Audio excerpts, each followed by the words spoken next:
محدثین اور بزرگان دین بھی میلاد مناتے تھے؟ جی ہاں، بالکل مناتے تھے۔ محدثین، بزرگان دین میلاد منایا کرتے تھے۔ آپ پوچھیں گے کون سے محدث نے منایا؟ چلو میں آپ کو بتاتا ہوں۔ 5ویں صدی کے ایک محدث ہیں جن کا نام ہے علامہ ابن جوزی۔ کیا نام ہے؟ علامہ ابن جوزی، جو آج سے 1400 سال پہلے گزرے ہیں۔ جو میلاد نہیں مناتے نا، وہ بھی ان کی کتابیں پڑھتے ہیں، پڑھاتے ہیں، حوالے دیتے ہیں۔ بہت ساری باتیں ان کے حوالے کے بغیر چلتی بھی نہیں ہیں۔ اتنے بڑے امام تھے۔ آپ خود فرماتے ہیں اپنے قلم کے بارے میں نے اپنے قلم سے 2000 جلدیں لکھی ہیں، 2000 کتابیں لکھی ہیں۔ تعداد تو ان کی کتابوں کی کوئی 500 کے قریب بنتی ہے، لیکن ان کی جلدیں، والیوم 2000 بن جاتے ہیں۔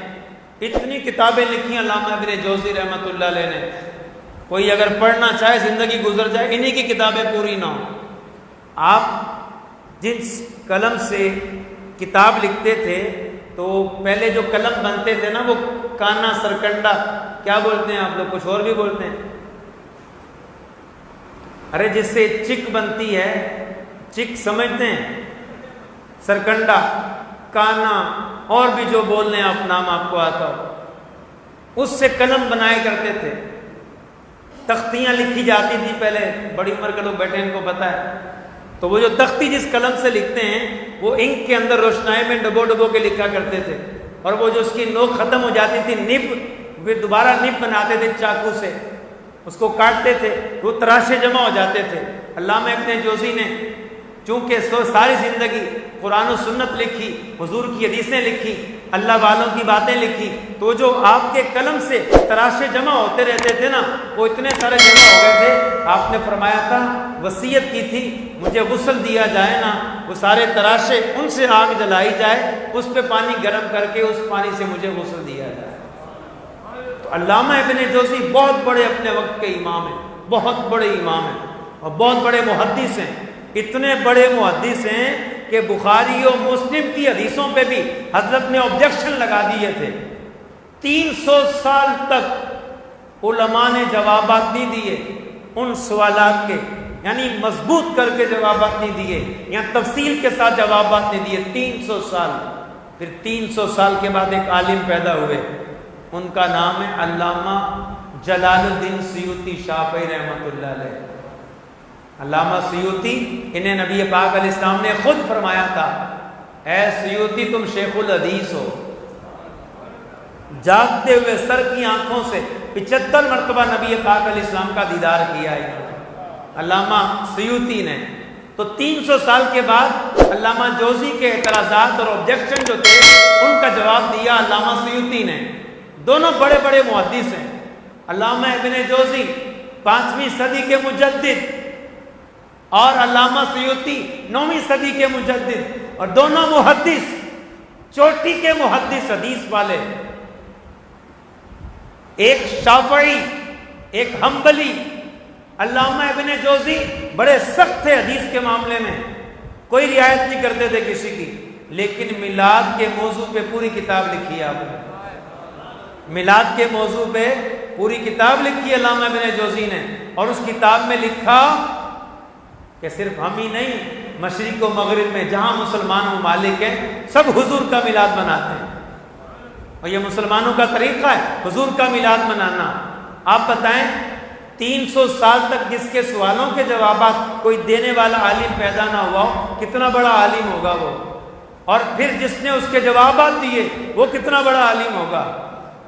علامہ ابن جوزی نے بھی میلاد پر کتاب لکھی ہے، اور علامہ سیوطی نے بھی میلاد پر کتاب لکھی ہے۔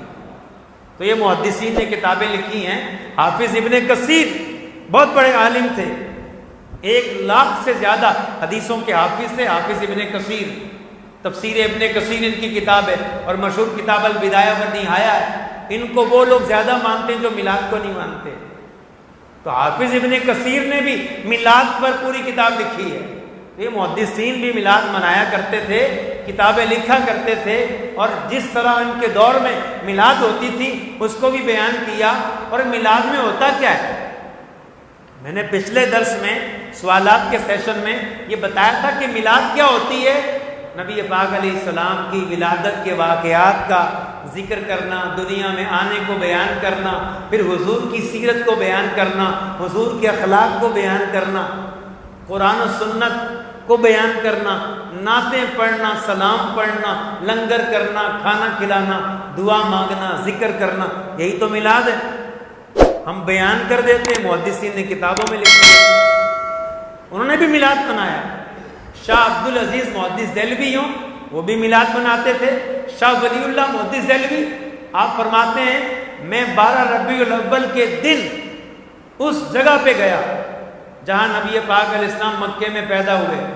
میں نے دیکھا مکے والے شاہ ولی اللہ محدث دہلوی کے دور میں فرماتے ہیں، اپنے دور کا بتا رہے ہیں، آج کل والے قبضہ گروپ نہیں جنہوں نے قبضہ کیا، وہ ان کی بات نہیں کر رہے، اپنے دور کی شاہ ولی اللہ محدث دہلوی رحمت اللہ علیہ فرماتے ہیں میں مکے گیا، میں نے دیکھا 12 ربیع الاول کی رات نبی پاک علیہ السلام کی ولادت گاہ پر جہاں حضور پیدا ہوئے تھے، مکے والے جمع ہو کر میلاد کی محفل کرتے ہیں۔ کہتے ہیں میں بھی محفل میں گیا اور میں نے غور کیا، پوری محفل پر نور ہی نور ہے۔ پھر میں نے اس نور میں روشنی میں غور کیا تو مجھے پتہ لگ گیا یہ ان فرشتوں کا نور ہے جو ایسی محفلوں کو تلاش کر کے وہاں آ جایا کرتے ہیں۔ شاہ شیخ عبدالحق محدث دہلوی آپ بھی میلاد مناتے تھے۔ تو یہ سارے بزرگان دین میلاد منایا کرتے تھے، اور یہ صدیوں سے میلاد کا سلسلہ چلا آ رہا ہے۔ نام ماننے والے یہ 100-150 سال پہلے پیدا ہوئے ہیں، ٹھیک ہے، باقی دور صحابہ سے مختلف انداز سے حضور کی آمد کی خوشیاں منائی جا رہی ہیں، اور سچی بات ہے جسے نبی پاک علیہ السلام کی ولادت کی خوشی نہ ہو، حضور کے آنے کی خوشی نہ ہو، وہ مومن ہی نہیں ہو سکتا۔ خوشی نہیں ہے تجھے حضور کے آنے کی تو کیا شیطان کے آنے کی خوشی ہے تجھے؟ کس کی خوشی ہے تجھے؟ کیا فرعون کے پیدا ہونے کی خوشی ہے؟ کس کی خوشی ہے؟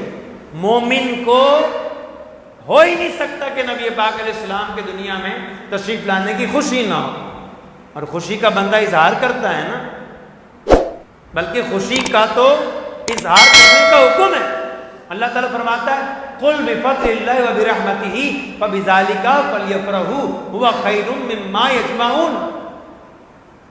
اے محبوب اعلان فرما دیجئے کس بات کا؟ بندوں سے فرما دو جب اللہ کا فضل ملے، اللہ کی رحمت ملے، فَلْيَفْرَحُوا خوشیاں منائیں۔ اللہ پاک کا حکم کیا ہے؟ کیا ہے؟ بولیے نا۔ اللہ پاک فرما رہا ہے خوشیاں مناؤ، میرا فضل ملے، میری رحمت ملے، خوشیاں مناؤ۔ اب یہ بتاؤ حضور سے بڑا اللہ کا فضل کون ہے؟ حضور سے بڑی اللہ کی رحمت کون ہے؟ تو جب حضور سب سے بڑا اللہ کا فضل، سب سے بڑی اللہ کی رحمت، تو اس پہ خوشی بھی زیادہ بنتی ہے، خوشی بھی زیادہ بنتی ہے، اور خوشی کا اظہار بھی زیادہ بنتا ہے۔ الحمدللہ محدثین بھی مناتے آئے، ہم بھی الحمدللہ منا رہے ہیں، مناتے رہیں گے انشاءاللہ۔ اور ہمارا جو موٹو ہے، ایک ہم آپ کو کئی سالوں سے پیغام دے رہے ہیں، میلاد منائیں گے، سیرت اپنائیں گے۔ بسم اللہ الرحمن الرحیم۔ دوستو ہمارا چینل آصف اقبال مدنی سبسکرائب کیجئے اور بیل آئیکن دبانا مت بھولیے تاکہ آپ تک ہماری ویڈیوز بآسانی پہنچ سکیں۔